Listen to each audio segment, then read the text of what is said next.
Streaming is unavailable. There we are. All right. I think we are live. I may need somebody to check on the website just to see. Maybe I'll pull it up on my phone just to see. This is the really professional way that you start. Yeah, right. Good morning, everyone. Good morning. I will assume we're live until someone tells me we're not.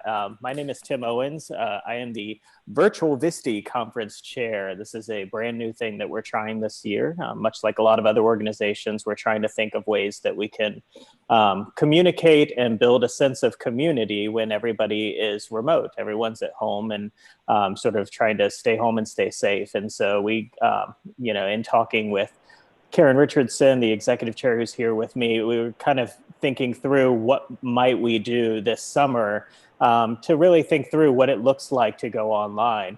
We've come through, a pretty interesting spring already, and it's already looking like the fall is just going to provide a lot more challenges for a lot of teachers. And a lot of people are thinking through what it looks like to go virtual, what it looks like to interact with folks in different ways and in different settings. And so that was sort of the impetus for us creating this two-day event. So I want to thank everybody for joining, throwing out a few things. We've got a website, we've got the hashtag with hashtag virtual VSTE, we've got a Flipgrid going, lots of different stuff going on. I would encourage you to follow the Twitter. If you're watching on the stream, and I see some people saying that, yes, we are live and it's all working, so that's good.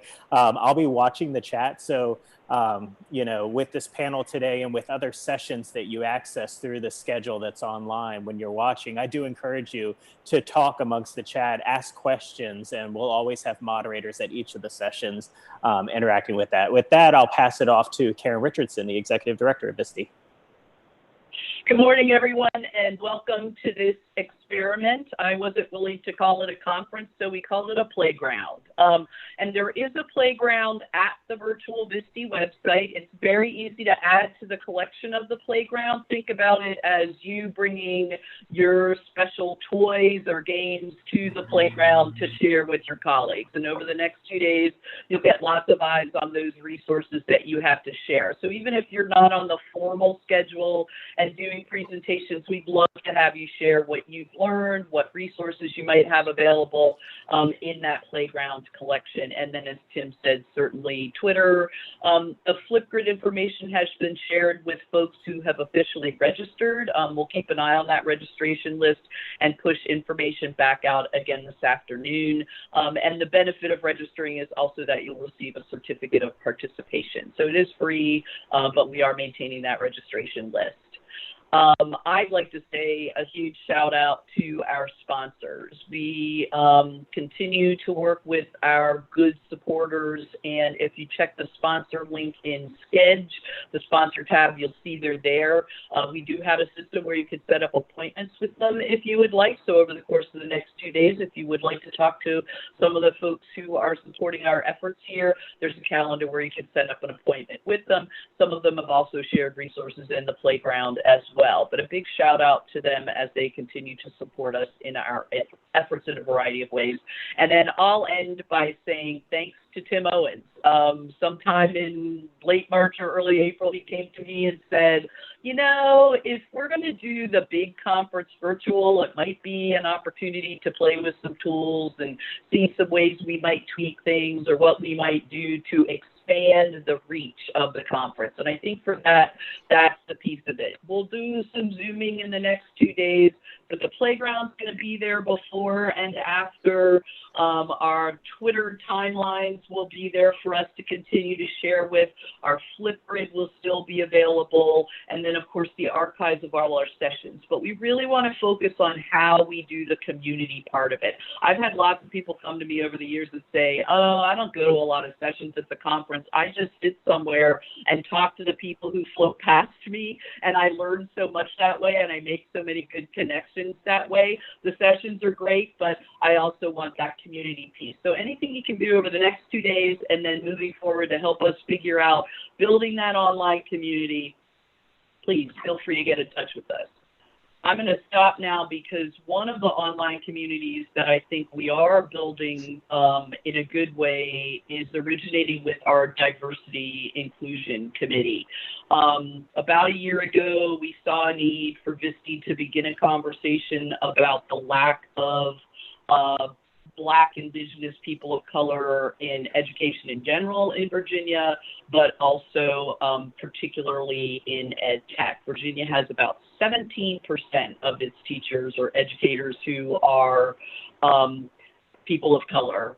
We have about 30% of Black students in our state. So there's this disparate, there's this disconnect. And when you move to EdTech, that becomes even lower. So I'm so excited to be able to bring the three happy people that you are looking at this morning into this conversation with us.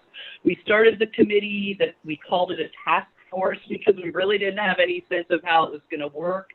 Dr. Nikki Dowd and Ms. Amy Stewart stepped right up and said, we'd like to take the lead on that. They pulled in Charles Randolph, who maybe I shouldn't say this live and on a recording, but got to be one of my favorite human beings on the planet, Mr. Randolph. And they pulled him in and they developed programs and they started conversations that have continued so that now they're not a task force anymore, they're a committee. And so I'd like to welcome all of them. I'm so excited that they're able to kick us off today. So please take it away, my friends. Good morning. Okay, so I'm going to say the dreaded words. I'm going to share my screen. All right. So, good morning, everybody. So glad that you all are here. We're excited about talking about diversity and inclusion, especially in education and in EdTech. So the first thing we're going to do is we're going to introduce ourselves so you can learn a little bit about us and our background. So we'll start with Dr. Nikki Dowd. Thank you. Thank you. I'm so happy to be here. My name is Nikki Dowd, and I am one of the, co-chairs for the Diversity and Inclusion Committee. I'm also a VSTE Board of Director. I work as a trainer and technical specialist for AIM Virginia out of George Mason University. I teach a course on diversity and inclusion in the classroom at UVA Center for Teaching and Excellence. And I teach that course with Ms. Amy Stewart. I'm also a mentor for doctoral students at Regent University, and those doctoral students are in the Education Leadership Program. And lastly, I'd like to add that when COVID-19 back in April, really when COVID-19 just shut everything down, I started an online social club for high schoolers and young adults on the autism spectrum. And so I trust that the work that I am doing presents itself with blended practicality with what we're going to be sharing with you all today. So I'm just happy to be here. Great. All right, Mr. Randolph. Hello, hello. Welcome, everybody. My name is Charles Randolph. I am your friendly neighborhood instructional technology coordinator from Arlington Public Schools. I work at the Arlington Career Center, and in this side of town of Virginia, I am an instructional technology coordinator. So I help everybody with their EdTech, from students to parents to teachers to admin.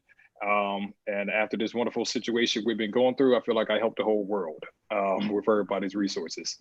Short background, I've been working with VSTE, as Ms. Karen stated out, for years now, helping out. Mentoring is a big thing I believe in with EdTech experts and specialists and future EdTech staff and resources coming up, because everybody's not an expert and everybody needs to learn and also get PD. A lot of times with EdTech experts, we are the go-to for everything at our school, but people don't realize that we need training, and we also need to be mentoring to raise the next level up. And the key part of that is also diversity, which is why I'm glad that I was recruited into this wonderful team / committee. Miss Amy? Thank you. So I am Amy Stewart. I am the supervisor of instructional technology and extended learning for Petersburg City Public Schools. I also teach a diversity and inclusion class with Dr. Nikki Dowd for UVA-Y's Center for Teaching Excellence. And I am a doctoral student at the Virginia State University. So I'm getting my doctorate in EdTech. So it is very important to me that I not only, as Mr. Randolph said, continue to be mentored in EdTech, but also pull up others with me. As Karen said, EdTech is something that is not very diverse at all in Virginia. And it is our goal to make sure that we are setting a stage so that we can bring others into EdTech in their various forms. As you can hear, all of us have very different backgrounds. And so EdTech is something that kind of melted us all together and making sure that we love EdTech. But Dr. Dowd is a special education background. Mr. Randolph has a counseling background. I have a background in reading and response intervention. So we take all of those things that we're doing and we try to find individuals in those areas and also bring them forward. So our next thing that we are going to be doing is talking exactly about what our Diversity and Inclusion Task Force Committee does. And then we'll talk a little bit about doing the work. Our current climate is a very profound place for us right now because it allows us to be able to really talk about the things that mean something to us and also pushes our agenda of making sure that we are diversifying EdTech in Virginia to the forefront. So we are going to get started. So our Diversity Inclusion Task Force includes Karen Richardson, Misty Astrop Sandhook, Scott Kaiser. If I butcher these names, please understand it is my fault. I'm from all over, so I try my hardest. Lewis McDonald, Patrick Houseman, Ann Nash, Charles Randolph, myself, Tim Shamer, B. Leiterman, Katie Filden, and Dr. Dowd. So that is who our Diversity Inclusion Task Force is right now, but we are always looking for new members because we want to have a very eclectic and diverse task force. Our mission is to focus on issues related to diversity in education and educational technology. We are learning more about the challenges related to workforce diversity and identifying ways VSTE can help increase diversity in educational technology. We don't believe that making sure that the answer is in diversity and inclusion is going to solve all the problems, but we believe that it is going to help solve a lot of the problems. Anybody else have anything to add? No, this is great. You know, just to add that, you know, we're all just dedicated to do our part. You know, the group that you see on that slide, you know, they're just a talented bunch of individuals who are just dedicated to do the work. So I'm just honored to work with you guys. And like we spoke about earlier, just with the diversity is going to be even more key right now with the situation that we're in with this, I guess, nuance or new beginning of remote learning and distance learning. And the diversity is going to be key because now that schools may not be in person for several weeks, days, or months, to make sure that you got a diverse team of people that are interacting and different skill set too. A lot of times we have a skill set of, you know, one way is the way we do it. And as you can see, we all been through it just in the last, I think we're on week 24, 25 right now. What we used to do has to change. And so also the way we think and include different skill sets, different backgrounds, even different cultures when we're using EdTech. Time to embrace the new normal. The new normal. All right, so when we started this task force, Dr. Dowd and I sat on the phone with Karen and we tried to figure out what it is we wanted to do. Where did we feel like we needed the most support in creating diverse spaces? So 4 projects initially came from that. We had our book club, a 4-H program with VSU, PD webinars, and then a mentoring project. Our book club, we wanted to identify books that focused on issues surrounding race, diversity, and inclusion. We did some of that work with Karen and going to Longwood and seeing some historical factors there. Because of everyone's busy schedule and some of the things that occurred that year, our book club didn't really get off as much as we wanted to, but it is something that we definitely want to do because we feel like doing the work is part of being self-reflective and self-directed. And so the book club is a great opportunity to kind of push that forward. Our 4-H program with VSU, we partnered with VSU and Petersburg City Public Schools to offer a STEAM program. Unfortunately, that got cut short because of COVID, but I know that that is something that is still in the works, to partner with some of the other Richmond area STEM and STEAM events. So you should definitely look for that coming out. Our PD webinars, I feel like I'm doing all the talking, y'all. No, that's okay. No, we jumping in. There's a team effort right here. Team effort. Tag team. Thank you. So our PD webinars, as Charles said initially, the mentoring program wasn't just about mentoring people who wanted to get into EdTech, but it was also about mentoring those of us who are already in EdTech, because we consistently need people who are able to support us. A lot of times when you get to a position in EdTech, you don't have anybody else in your division who does what you do. And so you have to reach out to others to get that support. So one of the people that we actually got to learn from was Leah Walker from VDOE. She came and talked to us about her work, and it was very profound because we got to see kind of some of the things that were going on in a bigger picture. But our biggest project, the project that I think is like close to all of our hearts, is the mentoring project. And it was a phenomenal experience to work with up and coming instructional technology teachers and the mentors that they had. It was awe-inspiring to see the work that they put in while also teaching and doing their regular jobs. So I know our mentors were Charles Randolph, Christine Stokes Beverly, Sharon Gaston, Beth Elgert, Altesia Gibson, and then Meg Swecker. Yeah. Those were our mentors, and they did a phenomenal job with our mentees. Yeah. And it seemed like everyone was, we had a lot of support there. We had, at one point we had more leaders than mentees. So some of those mentors rather were not, paired with a mentee, but they still participated in those monthly meetings, and they just still supported the project. So that was really nice to see their dedication there. And our initial focus were in the areas that we currently work in. So we looked in Petersburg and Arlington County for teachers who we felt like wanted to be part of the VSTE program and the mentorship. And so it was amazing, and we definitely have plans in this upcoming year to expand our reach with getting mentees and mentors. Our ultimate goal of the mentoring project was not only to mentor individuals who were interested in EdTech, but also provide them a professional network where when they were ready to leave the classroom and join the EdTech field, that we were able to help support them through references and interviewing skills, creating their resumes, the professional dossiers and things of that nature. And one of our mentees actually did get a position as an ITRT from the mentorship program. So we're not just about talking the talk, we are really trying to walk the walk each day and making sure that we're making space for people that are coming up, and also making sure that we're diversifying the EdTech field.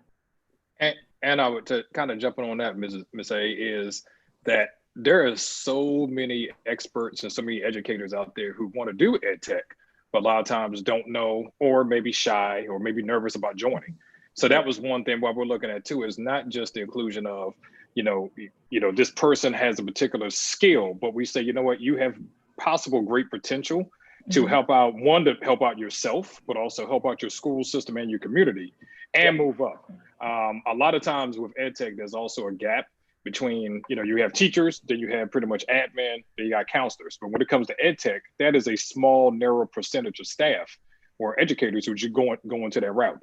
And then to also be diverse with different cultures and backgrounds is pretty much almost nothing.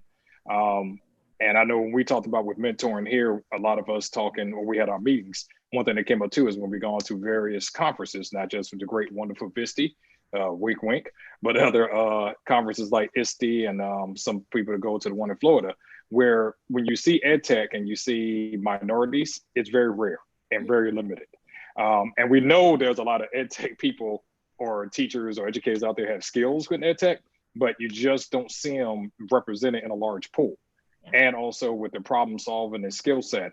And with the mentoring part, it's just a big passionate thing for all of us to say, how do we help the next generation or even the next month with EdTech people, because right now in the situation we have, we're going to need EdTech experts more than a lot of things right now.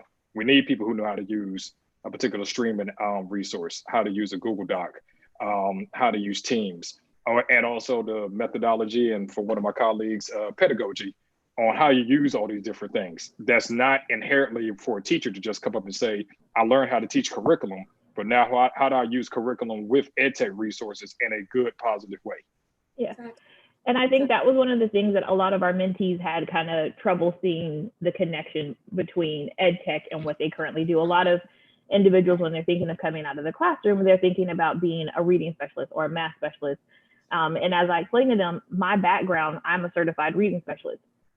And that is what helped me to understand the importance of EdTech, because in my classroom, EdTech is what helped me differentiate. It's what helped me provide resources to my students when I needed to pull small groups. And so when you specialize in an area, it brings another added benefit to your EdTech career, because I can understand, you know, when I'm thinking about adding in technology into a lesson, I think about the pedagogy. I think about, how does this work with the curriculum? How is this really going to set the students up for their future success? And I think that's what a lot of people don't understand about EdTech, is that it's just not about apps and fun games. It's really about looking at the curriculum and making it work. A lot of our students, as we prepare them to be profiles of Virginia graduates, part of that is them taking online classes. Part of that is them becoming a digital citizen. And you can't do those things without EdTech.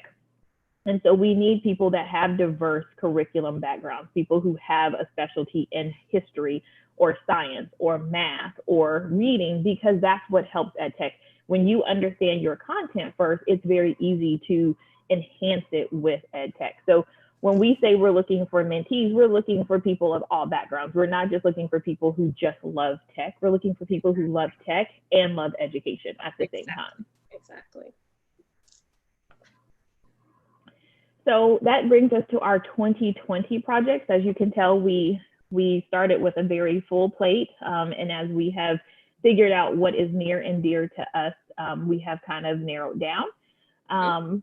So we still will be doing our mentoring program. It is, because our ultimate goal is to diversify EdTech in Virginia. That is what we want to do. We want EdTech to be representative of everybody. And so our mentoring program, I'm thinking after this, we can probably, on our website, there should be the mentee application. If you're interested in becoming a mentee or a mentor, we can definitely link that on our website. But we're looking for minority individuals, race, gender, ethnicity, sexual orientation, disability status. If you consider yourself a minority, we ask that you please become a mentee. And then our professional development. Here we're creating spaces for minority individuals to provide professional development in their background. So if you keep hearing us say, it's not just about EdTech, it's about what your passion, what you love. We know that a lot of districts don't have the capacity to have more than one ITRT, or their tech director is the district instructional tech person.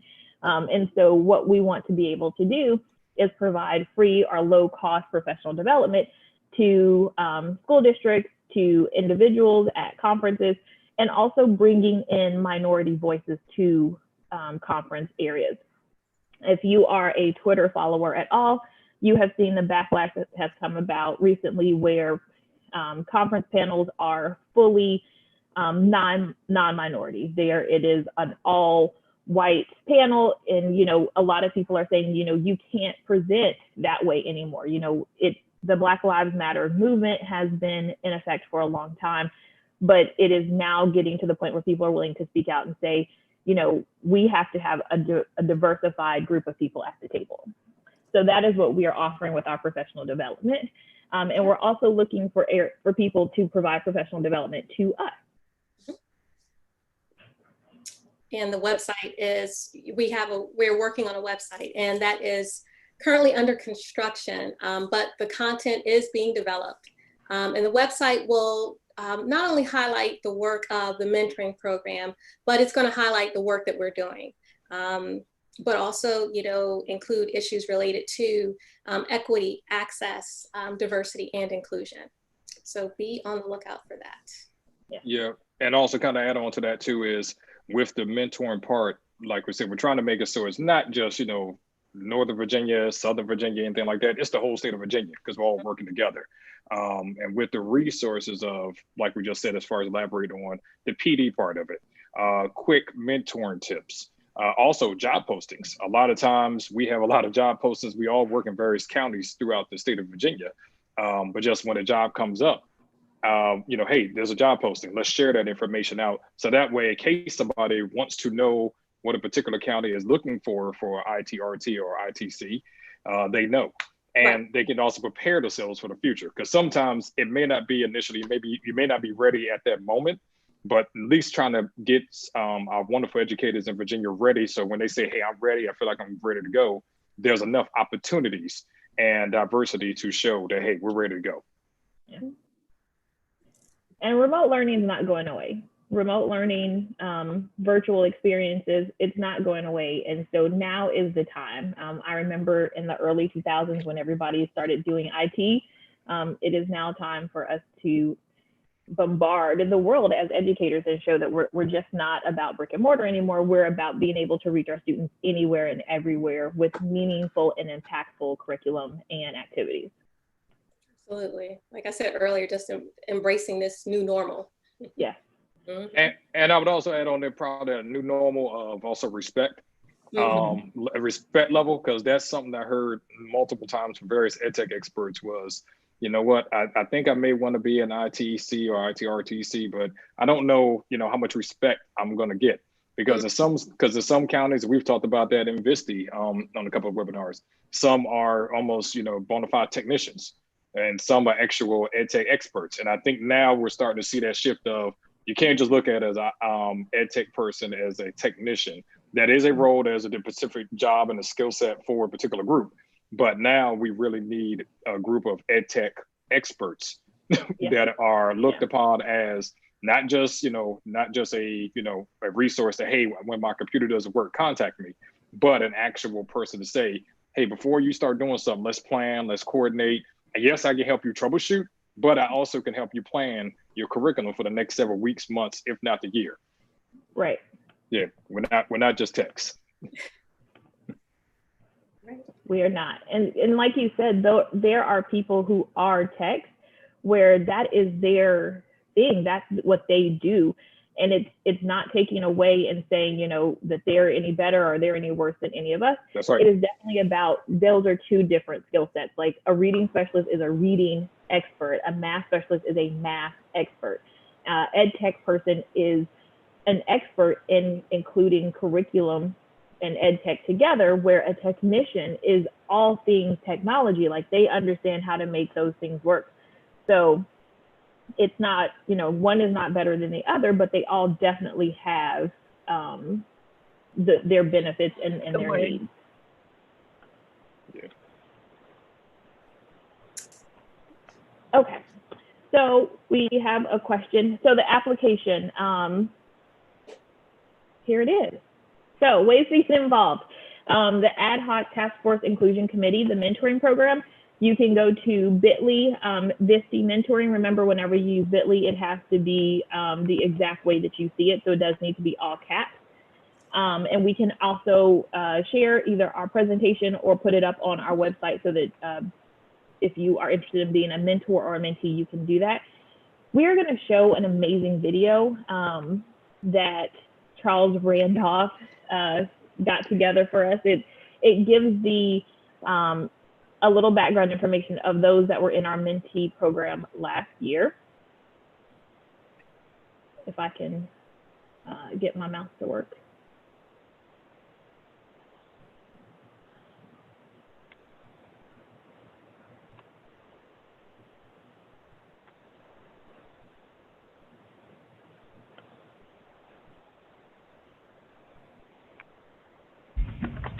Hi everyone, my name is Renee Mayo. I am currently an ITRT for Petersburg City Public Schools. I started my career in education as a classroom teacher, and throughout the course of the years, I started to realize how enthusiastic the students were every time I was able to incorporate technology into my lessons. They were passionate about what they were learning, they were passionate about what they were creating, and they were also very excited to collaborate with their peers. So that just got me really thinking about all the opportunities that technology does provide in the classroom and within education. And so I decided to advance in my career. I went back to school. I wanted to be around my students, but I also wanted to be around technology 24/7. So I became a technology resource teacher. However, it wasn't until the opportunity arose for me to be in this mentorship program that I was able to network with like-minded individuals and, just get the resources to, advance into the position that I have today. So that is my how and my why I love teaching technology and doing what I do. Thank you. Hello everyone, my name is Michaela Keller and I am a third grade teacher. What does instructional technology mean to me? To me, instructional technology in a classroom setting allows me to bring in things that the children will enjoy, whether it's tying in Chromebooks with the lessons or the activities that I am teaching that day, or simply tying in relatable TikTok videos or YouTube channels to help spark the interest of my children. I basically feel as though if I can build that connection inside of the classroom with things that the children like, the learning will keep going. Hi, this is Joshima Smith. For me, instructional technology just means all of the resources, technology-based resources that are used to enhance instruction in the classroom by the teacher and by the students. So websites like Legends of Learning, and then Chromebooks, using the Promethean board in order to teach and in order for the children to have a learning experience. They can test with it, having children writing by typing the information on the Chromebook, all things like that is what I see as being instructional technology. Well, good evening. My name is Dr. Sharon Gaston, and I'm here to answer the question, what attracted me to instructional technology? And, one thing I can say is I've had 4 really good ITCs, Dan Redding, Craig Spraggins, Charles Randolph, and now Alicia Gibson. And all of them showed me ways in how instructional technology helps in the classroom, stimulating children's minds, helping them grow. I mean, I can be a facilitator on this side of the room while children are learning things with Google, with other apps. And one major thing, too, teachers can use technology to facilitate them in their planning and also with testing and, keeping up with test scores and things that they can share with parents. But there's so many things that I could tell you, but this video is short. But thank you for listening. Good night. Hello, this is Charles Randolph, your friend and neighborhood instructional technology coordinator. Why did I become an instructional technology coordinator?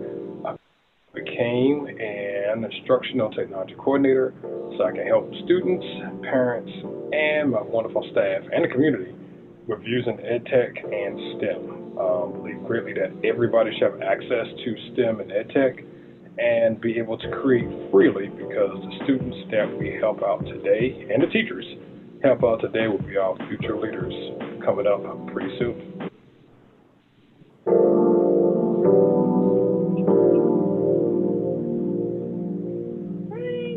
So there you see a little bit about what we did. We're excited. Those were our mentees. It seemed like Petersburg was well represented. I wonder why. No. Hey, I'm trying to build something here. Don't fault me. So that is who we are and what we've been doing. The next part of this presentation is really us talking about doing the work. And I know a lot of people have been saying that lately. And we are really, truly about doing the work. That is one of the things that Dr. Dowd and I told Karen when we started this, is that we didn't want it to just be another committee that people join and they say they want to do something. And Dr. Dowd and I talk all the time about, are we really doing the work? Are we really putting our best selves forward? Right. Are we really providing for the people around us? And so, are we being authentic with it? Yeah. Mm-hmm. Yes. Mm-hmm. Yeah. So And go ahead. and I was gonna say too, and also making it something that people are passionate about doing, which most of the time, if you see the people who are already on the committee and already our future members who want to join, it's something that you're already doing and want to do. Last they want to do is start recruiting people or asking people to join, and it's something they're not passionate about. Yeah. It's something that you're already doing and you enjoy doing already. Right. Yeah. So this is going to be part of our conversation. It gets a little uncomfortable because we have to, in order to grow, you have to get uncomfortable, as Dr. Dowd frequently says. So the next part is beyond inclusive, creating diverse and safe spaces. A lot of companies and organizations right now are talking about creating diverse spaces, but are they truly safe? Right. We say that we want to bring more people to the table, and we want Black, Indigenous, people of color voices and minority voices at that table. But when they get to the table, do we really let them be at the table? Or do we just say, okay, you're here, we're fulfilling our obligation, we're doing the right thing, but are we? And I think here too, going back to the slide beyond inclusive, I think individuals and teams really need to look around and take inventory and see who's missing, and then find out why, and then identify those barriers. And again, just be committed to removing those barriers. Like we were saying earlier, just, being authentic about it. Not just saying, oh yeah, we're going to do it just, for performative, but just being authentic about it. Yes. Yeah. So, And I would say too, I'm sorry, Ms. Amy, also too, I would say being authentic to it, not being like an aha moment after you realize you did not have a diverse team members. And then once one or two members get called for, or the program gets called for, then trying to reach out for a diverse team. No, we're talking about people and, thinking, at the time of planning, do we have a good round table or panelist or engagement on our workforce that's diverse? Not just 1 or 2% of particular race, background, or culture, but a pure diverse team. Do you have, is there enough females? Is enough males? Are we also being fair to our, different genders and different races? That's the kind of stuff we're looking at also for school systems and also for companies and businesses. Right. And like Mr. Kendi says, it's like fighting an addiction. Every day you have to say, am I being self-aware of what I'm doing? Am I constantly asking myself and critiquing myself? And it's regular examination. And it's not just examination for non-minorities, but it's for minorities too, because as Dr. Dowd and I say in our class, bias is bias, and everybody has those biases. Everybody. And like Charles said, a lot of times when you look at the table, it's all of a lot of one thing. So like I can think of organizations that I work with where everybody at the table is a Black woman. So what does that voice sound like? What is that table saying to the world? Because all of our ideas are coming from the same place. So if it's not diverse in many forms, you can't just say, we're all Black, that's diversity. Well, it's not. If you're all the same thing, it's not diversity. And you're not in creating diverse spaces.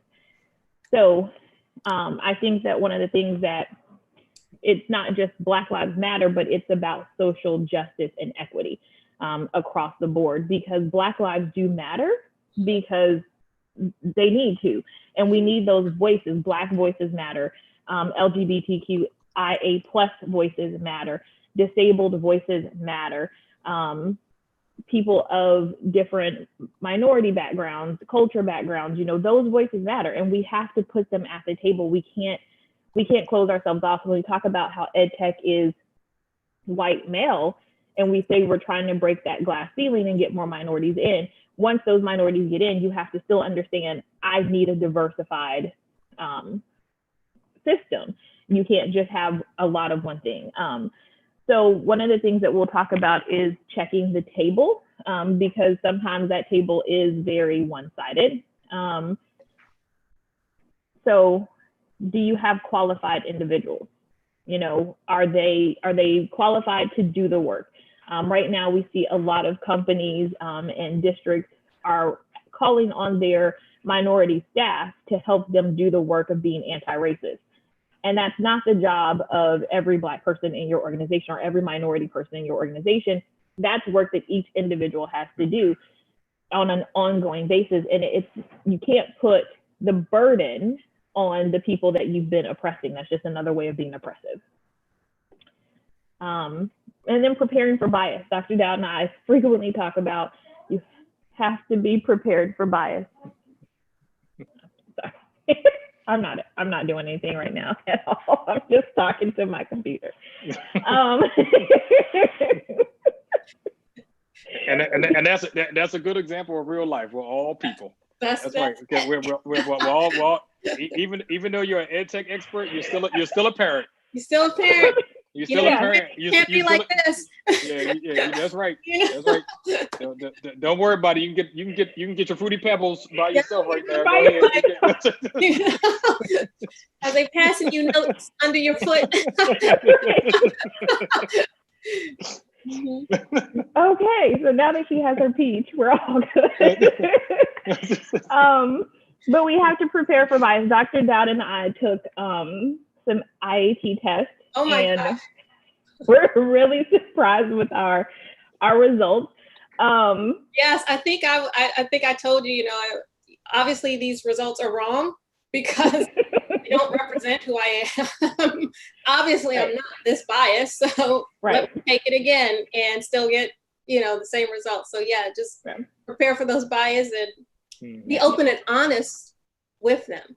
As you're preparing for those, and don't beat yourself up. You may take that test, the IAT test, and it's going to show you some things. So, but that's not the time to just ball it up and, pretend like it doesn't exist. That's the time to actually recognize and analyze, okay, so I have some blind spots here, and I need to find out what those blind spots are and how they are essentially impacting others that I am coming into contact with. Yeah. Well, and Doc, you make a good point too, also with the biases. I think in schools or in school communities, even in person or virtual when we have them, is also for the staff members to talk about those issues and biases openly. A lot of times with education and even with our EdTech brothers and sisters out there, I think we do a pretty tough job of sometimes holding our issues or complaints when we see things, and we're fearful of, issues, retribution, retaliation for things. And I think that's something that has to get more out and be more inviting for the school systems to say, hey, we have environments where you can say, if you notice something, see something, you can be free to talk about it, and not just internalize it. And then what happens is what I've seen, and I even gone through it myself personally, reflecting is I internalize it. Then the point you get mad with a particular topic, and then you feel on your own that you need to.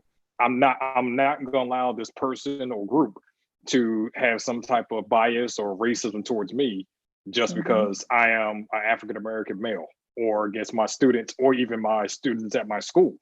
I like all of us, I probably had many times when I've had to be in meetings with, educators, or I will say so-called educators, and I've had to defend students. And I'm like, why are you in education if you have this kind of racism or bias, towards a particular group of kids or students or even adults?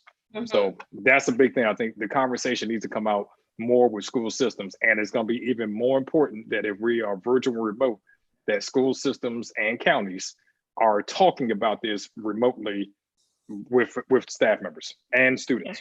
Absolutely. And it has to be more than just the typical 2-day professional, development training. Yep, I took that. This is about changing those mindsets, just renewing your mind while you are, addressing those biases. And this process is developmental. It's not prescriptive. We can't say, do this, do this, do this, check the box here, check the box here, because I think that's where we get hung up. We feel like, well, I did this and I did this and I did this. I did my job. I checked the boxes. No, it's developmental. This is ongoing. That's right. Because we all know we take, the bloodborne pathogen, PD every year. And I mean, I know that I go through every slide and I pay attention to everything that it's saying. I don't skip over things or not do others. Like, I pay attention to the bloodborne pathogens.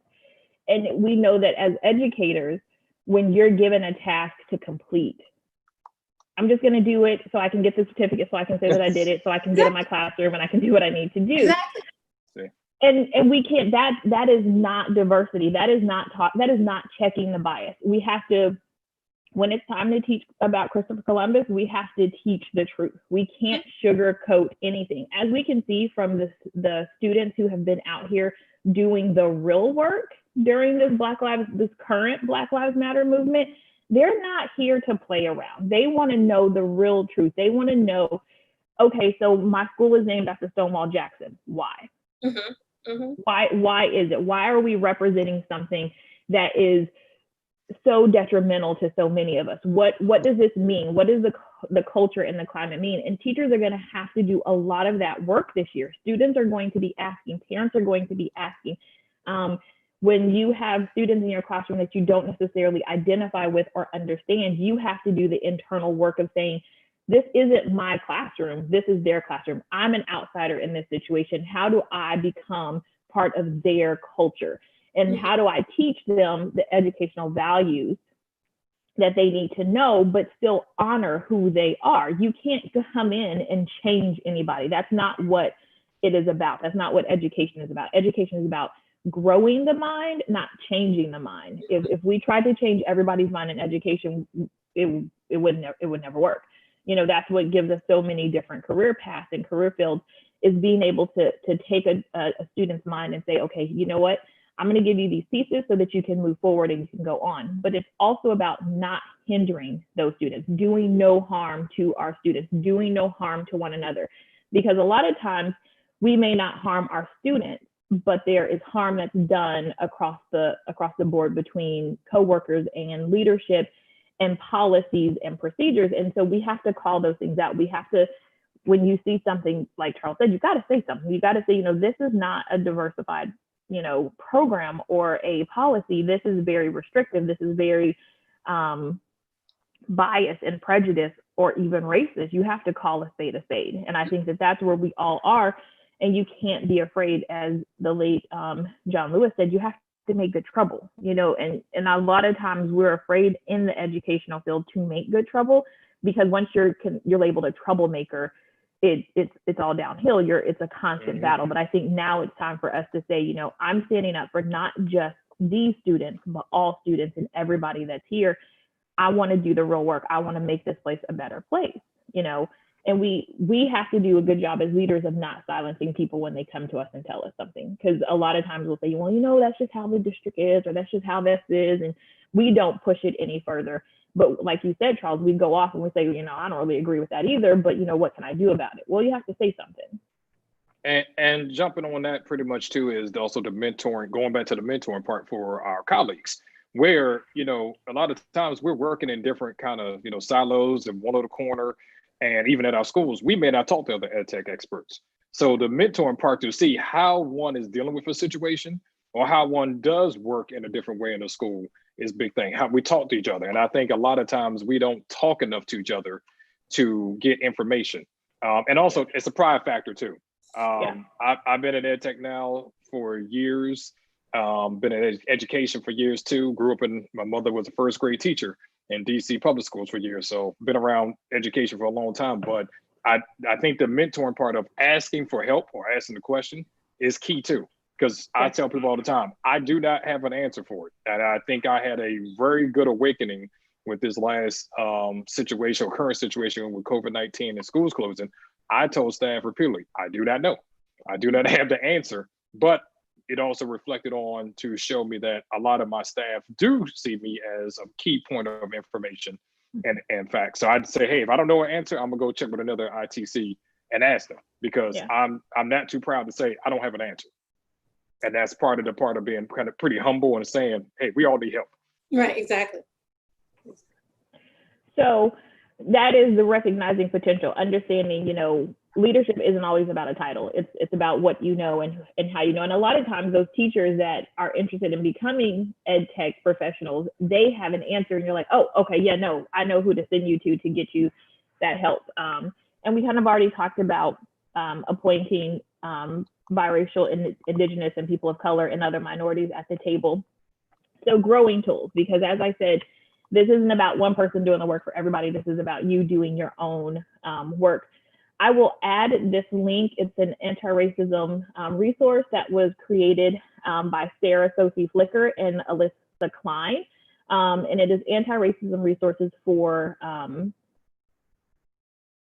think they say anti-racism resources for white people. And it is just a bunch of books, podcasts, articles, videos, TV shows, things that you can watch to help you become anti-racist. And as Dr. Dowd and I say to our students in our class, it's not just about being anti-racist, but you can use these same principles to be anti-anything. So if you notice that your bias is in LGBTQIA+ individuals, or you notice it's, you know, you're an ableist, these resources will help you in all of those situations. So it's not just about racism, but it's also about different prejudice things. And you know, I'd just like to add, just because you read a book doesn't make you anti-racist. Right. Yeah. I think it was Mike Tyson who said everybody has a plan till you get punched in the face, right? And so everybody thinks that they are anti-racist or they're an ally until you're put in a position where you have to actually do it. And that's when you know that you're doing the work, when you're willing to take your privilege and stand in the gap for somebody who isn't privileged. And you're willing to say, no, this isn't right. This isn't what's going to happen. That's how you know that you're doing the real work. I can read books about a lot of things, but it doesn't mean that I'm going to be that person. So it's almost time for us to stop. Yeah. So we're going to say, you know, are there any wrap up things that anybody wants us to talk about, or any questions, so that we can get prepared for the next session? No, we did such a great job. There's just no questions. Everybody was answering. That's it. All right. I've been watching the chat. I'm not seeing any questions, but I'm seeing a whole lot of amens and absolutely and praise for this conversation. So okay, we were getting nervous. We thought we were. I know because we didn't hear no signifying. We did have one question come in that was asking about learning about more resources for remote learning that can possibly impact the disparity and equity. So any resources that you all might have, or maybe even people in the chat might be able to answer that as well with stuff they're thinking about. What we could do is we could start a Google Doc on our website, and people can either submit stuff to us, and then you can put those resources up. Because as we said, we're not all the experts in everything. And so I know that there are people out there who are doing the work in the classroom who can give those ideas as well. Yeah.